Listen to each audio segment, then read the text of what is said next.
Hello guys, welcome back to my channel Rupa's cook book. তো চলে এসেছি আজকে আবার একটা নতুন রেসিপি নিয়ে। আজকে আমি বানাবো চিকেন পপকর্ন। তো চিকেন পপকর্ন বানানোর জন্য আমি এখানে বোনলেস পিসের মাংস নিয়ে নিয়েছি, আর আমি ওটাকে ছোট ছোট করে টুকরো করে কেটে নিয়েছি। আর আমি এখানে অ্যাড করেছি নুন, হলুদ, রসুন বাটা, আদা বাটা, পেঁয়াজ বাটা, কাশ্মীরি মির্চি। আর এগুলোকে আমি অ্যাড করে ভালো করে ম্যারিনেট করে রেখে দিয়েছি ফ্রিজে 1 থেকে 2 ঘন্টা মতন। আর তারপর আমি এখানে নিয়ে নিয়েছি একটা বাটিতে একটু ডিম, আর তার মধ্যে একটু সামান্য দুধ, একটু গোলমরিচের গুঁড়ো। তারপর আমি এটাকে ভালো করে একটু নাড়িয়ে চাড়িয়ে নিয়েছি। আর তোমরা দেখতে পাচ্ছ আমি যে সাদা প্লেটের মধ্যে নিয়েছি ওটা আমি নিয়েছি ব্রেড ক্যাম। তো এখানে ম্যারিনেট করার মাংসটা ডিমের মধ্যে দিয়ে তারপর ডিমের মধ্যে থেকে তুলে একটুখানি ব্রেড ক্যাম্পের মধ্যে দিয়ে ভালো করে এপাশ ওপাশ করে মাখিয়ে নিতে হবে, যাতে ব্রেড ক্যাম্পটা পুরো ওর মধ্যে বসে যায়। তো তোমরা দেখতেই পাচ্ছ আমি হাত দিয়ে কীভাবে এটা মাখিয়ে নিচ্ছি।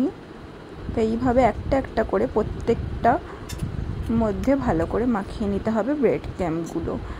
খুব ভালো করে আলতো করে চেপে দিতে হবে, যাতে ব্রেড ক্যাম্পগুলো তেলে দিলে খুলে না যায়। তোমরা দেখতেই পাচ্ছ আমার এখানে অলমোস্ট রেডি হয়ে। তো আমার তো নতুন নতুন রেসিপি ট্রাই করতে খুবই ভালো লাগে, আর চিকেনের রেসিপি তো কোনো কথাই হবে না, কারণ চিকেনটা আমার পার্সোনালি খুব ফেভারিট।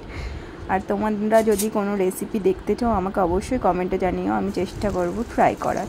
তো এখানে আমি প্যানে তেলটাকে গরম করে নিয়েছিলাম, আর তারপর আমি ওই টুকরোগুলোকে ভালো করে তেলের মধ্যে ছেড়ে দিলাম। এটা একটু মিডিয়াম টু লো হিটে ভাজতে হবে। তো আমার একটু ভুল করে ফেলেছিলাম, আমি তেলটাকে একটু গরমটা বেশি করা হয়ে গেছিলো। তো দেখতেই পাচ্ছ আমার এখানে ভাজাগুলো অলমোস্ট লাল লাল করে হয়ে গেছে। এপাশ ওপাশ করে ভালো করে ফ্রাই করা হয়ে গেলে একটু লাল লাল না হওয়ার আগে নামাবে না। তো আমার এখানে ভাজাটা রেডি হয়ে গেলে আমি একটা প্লেটের মধ্যে সার্ভ করে নিয়েছি একটু সস দিয়ে।